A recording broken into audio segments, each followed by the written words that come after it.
ចាបងប្អូននេះងាវចេញមកពីផ្សារមិញចា8ខាំបងប្អូន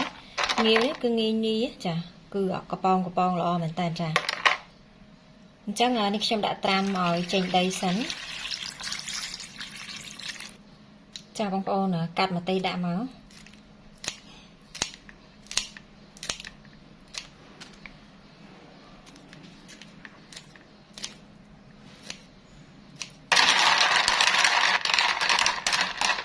ចាយើងត្រាំរយៈពេល1ម៉ោងបងប្អូនចាដើម្បីចេញដីអស់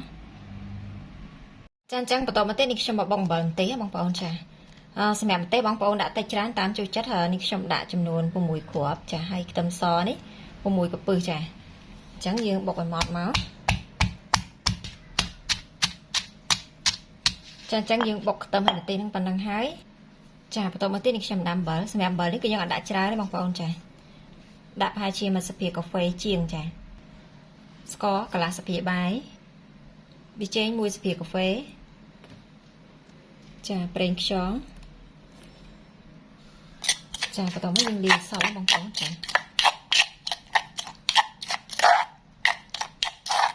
ានេះរួចរាល់ហើយបងប្អូនចាបងប្អូននេះ1ម៉ោងក្រោយសម្រាប់ងាវដែលនេះខ្ញុំត្រាំទឹកណាឥឡូវយើងយកទៅលាងទឹកឲ្យស្អាតចាអញ្ចឹងខ្ញុំបានលាងងាវស្អាតហើយបងប្អូនលាងវាធ្វើមកឲ្យអស់ដីខាងក្រៅសបកអីហ្នឹងនិយាយទៅដុសតស្អាតហ្មងចាអញ្ចឹងបន្តមកទៀតបងប្អូនដាក់ឆ្នាំងខ្ទះរួចហើយនេះខ្ញុំចាក់ប្រេងឆាចូលចាបន្តមកនេះខ្ញុំបើកភ្លើងចាបន្តមកទៀតយើងចាក់អំបិលម្ទេសដែលយើងលាយនៅនឹងចូលបងប្អូនចា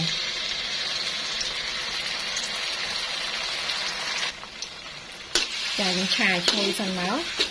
សម្រាប់ងាវហ្នឹងបងប្អូនបើចាំយកទៅស្រោចទៅក្តៅយើងឆាជាមួយអំបិលម្ទេសហ្នឹងគឺឆ្អិនហ្មងចាចង់បានឆ្អិនប្រហែលភាគរយក៏បានដែរសម្រាប់ងាវហ្នឹងចា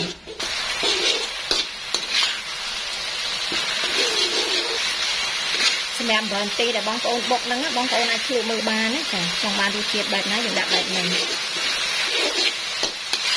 ចាអញ្ចឹងយើងឆាគ្រឿងហ្នឹងប៉ុណ្ណឹងហើយបន្ទាប់មកយើងខ្ញុំចាក់ងាវចូលឆាសពណា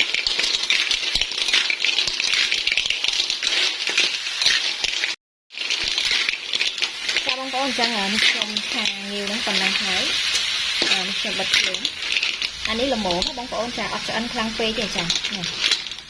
ចាបងប្អូនរួចរាល់ហើយចានេះងាវឆាអំបិលម្ទេសចាហើយសម្រាប់រសជាតិនេះឆ្ងាញ់ណាបងប្អូនចានេះបងប្អូនមកមើលខាងក្នុងសាច់ងាវគឺអត់ឆ្អិនខ្លាំងទេនេះល្មមបងប្អូនចានេះឃើញទេនេះឃើញអត់បងប្អូននិយាយទៅបងប្អូនបាច់ស្រោចហើយនៅពេលដែលឆាងាវអំបិលម្ទេសហ្នឹងចាអញ្ចឹងសម្រាប់វីដេអូធ្វើងាវឆាអំបិលម្ទេសនេះគឺមានតែប៉ុណ្្នឹងទេចាអរគុណជំរាបលាបាយបាយ